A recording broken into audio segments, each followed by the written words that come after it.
ना लक्ष्मी घर में आ रही हो, रोग बीमारी पड़े हुए हो, कोई तकलीफ ही तकलीफ आ रही हो, बहुत कष्ट महसूस हो रहा हो, परिवार में शांति रत्ती भर की ना हो, तो कितना सुंदर कहा, 1 लोटा पानी लीजिए, उस पानी में 5 पीपल के पत्ते डाल लीजिए। कितने पत्ते? 5। थोड़ी सी काली तिल्ली डाल लीजिए, थोड़ा सा हल्दी का गट्टा, हल्दी जो सूखी एक गट्टे में आती है ना, हल्दी की गांठ, उसका थोड़ा सा टुकड़ा उस कलश में डाल लीजिए। और जिस व्यक्ति का समय गड़बड़ चल रहा हो, लक्ष्मी नहीं आ रही हो, बीमारियां बनी हुई हो, दुख हो, तकलीफ हो, कष्ट हो, बस वो पानी को लेकर जाओ जिस व्यक्ति को ज्यादा कष्ट है, और पानी ले जाकर शंकर जी के ऊपर वो चढ़ा दीजिए। और जब शिव जी पे जल चढ़ जाए, वो 5 जो पत्ते आपने बेल उसके पीपल के डाले हैं, उस पीपल के पत्ते को उठाकर वापस अपने ऊपर जल का सिंचन कर लीजिए महाराज।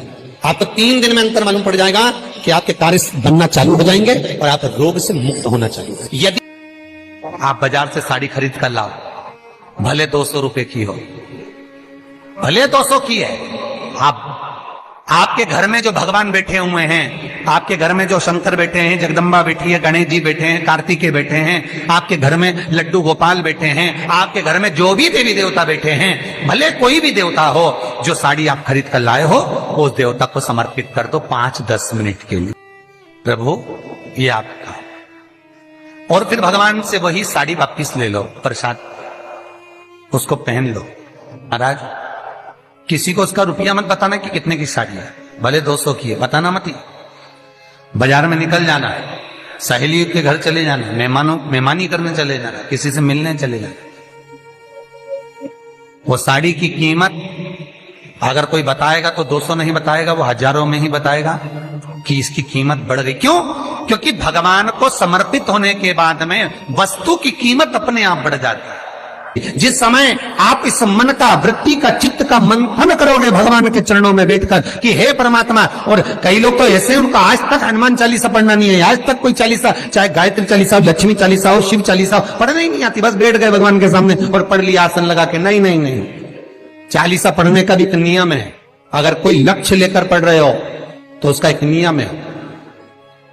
पूरी जिंदगी पढ़ते रहोगे तो भगवान की प्राप्ति नहीं है, पर लक्ष्य लेकर अगर पढ़ा है, आसन से जिस भगवान की चालीसा पढ़ रहे हो उसकी मूर्ति या उसका फोटो आपके सामने होना चाहिए।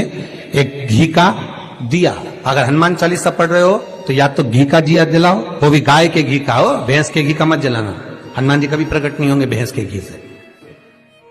11 दिन तक प्रतिदिन 3 पाठ रोज करो। एक पानी का लोटा, कलश, तांबे का जल, अर्थात तांबे का लोटा हो, स्टील का लोटा हो, तुम्हारे पास जो कलश हो, उसमें जल भरकर, एक सिक्का उसमें पटक कर, एक लौंग पटक कर, प्लेट से ढक कर रख दो और प्रतिदिन बस टाइम पर बैठकर पाठ करो। 11 दिन पूर्ण होंगे, जिस कामना से आपने पाठ करा है, बस वो सिक्का, वो लौंग कलश में से निकाल लो, जल का आचमन करो और जिस काम के लिए करा है वो जल उस प्रयोग में ले लो। उस प्रयोग, किसी से बात करने जाना है तो वो जल पी कर जाइए, कोई से हाथ मिलाना है तो वो सिक्का, वो लौंग अपने हाथ में रखिए, अपने साथ रखिए।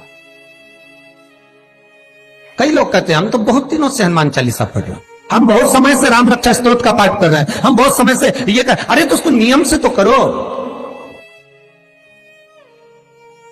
भगवान शिव को नम गई। एक कोई वस्तु आपने खरीदी, कोई चीज आपने खरीदी, वो भगवान को पहले दे दो।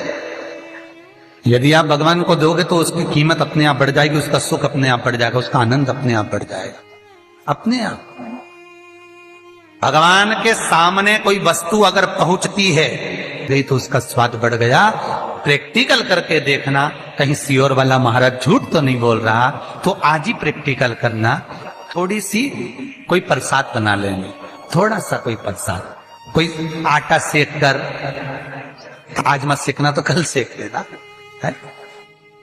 कोई आटा सेक कर शक्कर मिलाकर पंजेरी बनाना, दूध, दही, शहद, शक्कर मिलाकर पंचामृत बनाना।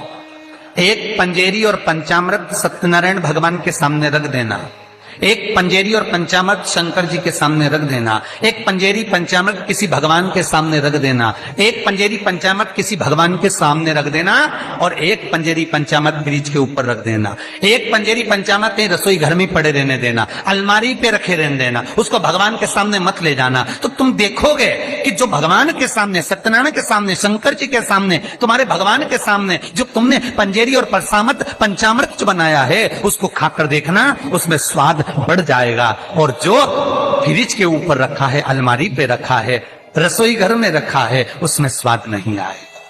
इतने इस टीवी के माध्यम से कथा को सुन रहे हैं, फेसबुक यूट्यूब से जितने लोग इस कथा को सुन रहे हैं, एक बार प्रैक्टिकल जरूर कर देखना। एक राम भाजी मतलब मिक्स वेज सब्जी, अन्नकूट की सब्जी, मिक्स वेज सब्जी, राम भाजी एक बार तुम बनाना और एक बार राम भाजी मिक्स वेज सब्जी अन्नकूट की किसी भगवान को भोग लगाकर खाना, दोनों में अंतर मिलेगा। जो भगवान के सामने मिक्स वेज सब्जी का भोग लगाया है, राम भाजी का भोग लगाया है, भगवान के सामने जो सब्जी तुमने अन्नकूट की रखी है, उसमें स्वाद आ जाएगा। भले